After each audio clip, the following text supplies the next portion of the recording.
We all rely on farmers and ranchers, but farming is riskier than other businesses out there. Crop insurance helps farmers manage their risk. With crop insurance, farmers put skin in the game by paying premiums and shouldering deductibles. That keeps taxpayers from having to pick up the whole bill every time disaster strikes. Today, about 90% of U.S. farmland is insured, providing $100 billion in protection to more than 130 different kinds of crops. It's a testament to the program's success.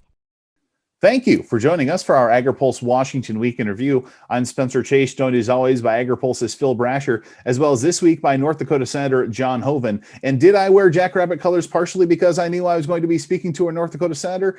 A little bit, yeah, I'll be honest with you. But obviously, we always appreciate talking with Senator Hoeven, given his expertise on ag policy, in particular this week because of the announcement from the Department of Agriculture of the Coronavirus Food Assistance Program funding headed out the door.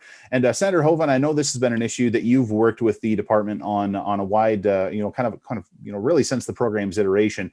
The announcement that we saw this week, does it meet your expectations? And what's your expectation in terms of when you would like to see producers get checks in the mail on this?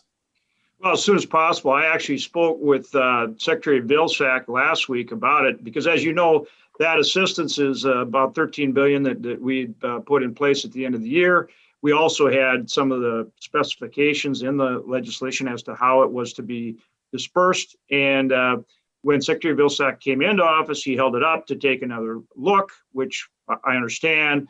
But last week I did call him and say, hey, we're anxious to see that the funding does go out.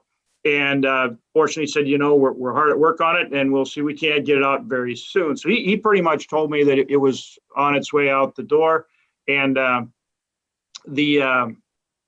so we're glad that they did. And the $20 per acre, that was actually written into the legislation. So I talked about it's very important that it go that way. And he said, of course, that was in the law. So we got that. And then also the top up payment for livestock as well. So glad that it got out the door. And, obviously very important to our farmers and ranchers. Senator, you're starting to work within the Senate Ag Committee on reauthorizing child nutrition programs for the first time in over a decade. And there's a lot at play when it comes to the school nutrition standards in particular. We had the American Heart Association and some public health advocates come out with a letter ahead of your hearing asking you to increase nutrition standards. On the other side, we have the School Nutrition Association representing the school food service directors saying the standards already in effect are too tight, particularly as it has to do with sodium. And we don't know exactly what Ag Secretary Tom Vilsack intends to do, possibly administratively. What do you think Congress is going to do with regard to those standards, and particularly the sodium limit? And do you have any advice for Secretary Vilsack that you're giving him? Well, I do, because I think, watch the hearing. I think the flexibility is very, very important. And you've got to trust those school nutritionists and allow them to do their job. So we all want, healthy meals for our young people. But at the same time, they have to be tasty and the kids have to be willing to eat them. And you have to acknowledge the expertise of those school nutritionists. So that's why the flexibility is so important when it comes to sodium and some of the different flexibilities they need to provide the food that the kids will eat and that's still very healthy. And remember, you can't have this one size fits all. We have more than 300 million people in this country in many different situations. So have some guidelines, but have some flexibility and then trust the school nutritionists. And we're going to, as you know, I've been a champion on that issue and I will continue to champion it as we go forward. But at the same time, I've worked, with actually the Obama administration, the Trump administration, and now with the Biden administration to do more in terms of the feeding programs and do things that I think are helpful, like the pandemic EBT card and things like that. So I think I've shown a willingness to work on these issues, but flexibility is very important. Senator, another issue you're going to have on your plate this year in the Senate Ag Committee is climate policy. At our annual Ag and Food Policy Summit this week, we had in Ranking Member John Bozeman and Senator Mike Braun, who is the sponsor of the Growing Climate Solutions Act.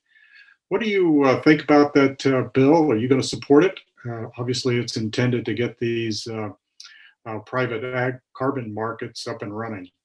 Well, I've indicated both to Chairman Stabenow and to Ranking Member Bozeman that I'm willing to work on it with them. And the key is that it's farmer friendly, right? That it's voluntary, that it's something that benefits our farmers and ranchers, and that it doesn't take away from other farm bill programs, which are very important. And so that's the basis that we're working on it.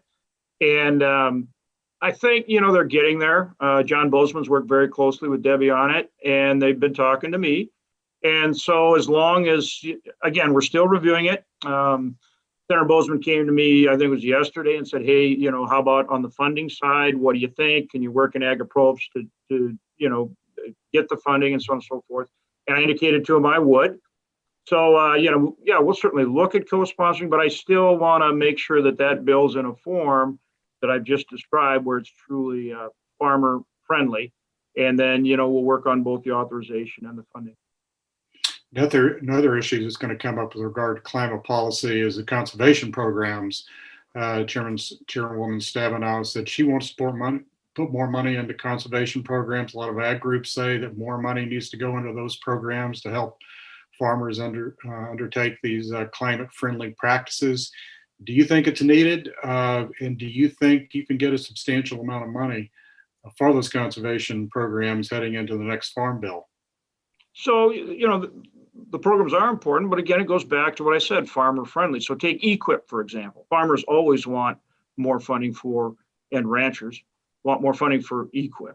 And so I think the key is let's figure out where it really works for our farmers and ranchers and then support those programs.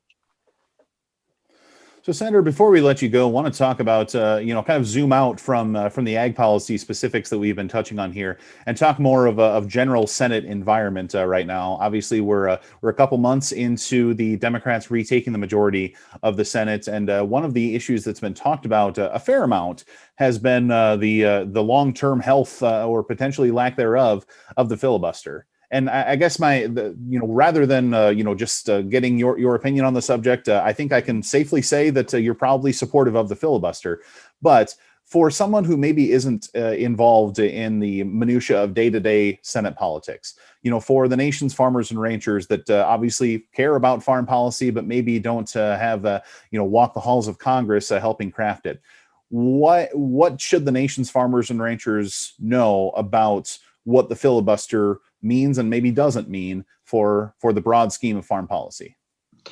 Well, really, the whole idea is that the Senate's role is to avoid these huge swings in policy that can, ultimately create problems for our country. And the idea is that the filibuster makes sure that the minority party is represented in the debate. And so you get balanced policy that works for everybody. Right now, we actually have a 50-50 Senate.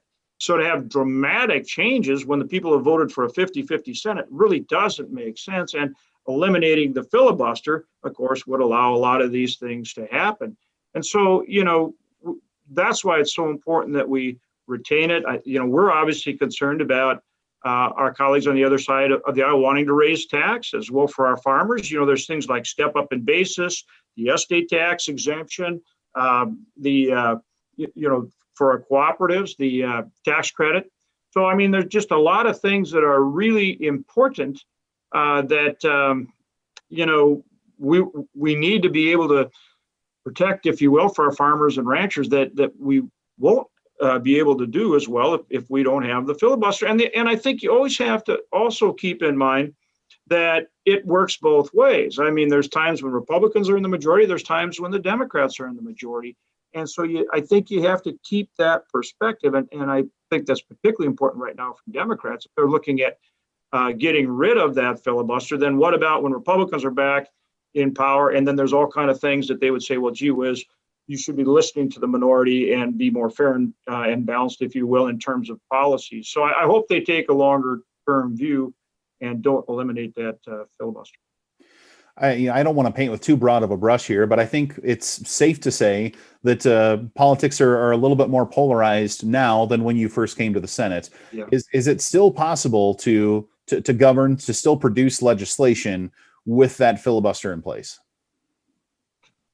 Well, it definitely is. I mean, look at, for example, this last COVID relief bill was passed with only Democrat votes under budget reconciliation. Okay, $1.9 trillion when we hadn't even spent the $900 billion in COVID relief that we passed back in December. But if you look, we've actually passed 5 bills on COVID relief last year. They were all bipartisan, hugely bipartisan. I think the most votes that we lost in the Senate on any one of those 5 bills was 6 or 8 votes. So when Republicans were in charge in the Senate, all of those bills were bipartisan. Now we need to be doing the same thing now. Like I say, it's a 50-50 Senate. And I've reached out to the administration already. We talked about, I spoke with Secretary Vilsack earlier. We're both former governors. I have a relationship there. I'm working with him on QLA and on things like the TRQ for sugar and our quality loss adjustment programs that I've worked to get the funding for that now they have to deliver. And as I said, I'm working with him to do it in a way that I think best serves our farmers and ranchers. Same thing that we just got done talking about the carbon capture. They're going to need to fund that. I'm ranking on Agri-Pulse. So again, we've got to find ways to work together. That's how this is supposed to, that's how the Senate's supposed to function. So from CFAP to climate to child nutrition, obviously a pretty active week in farm policy this week. Would encourage all of you to stop by agripulse.com and read some of our coverage on the week's events. But for now, for Senator Hoeven, appreciate you joining us. Thanks, guys. Appreciate it. For Senator John Hoeven and Phil Brasher, I'm Spencer Chase. Have a good one.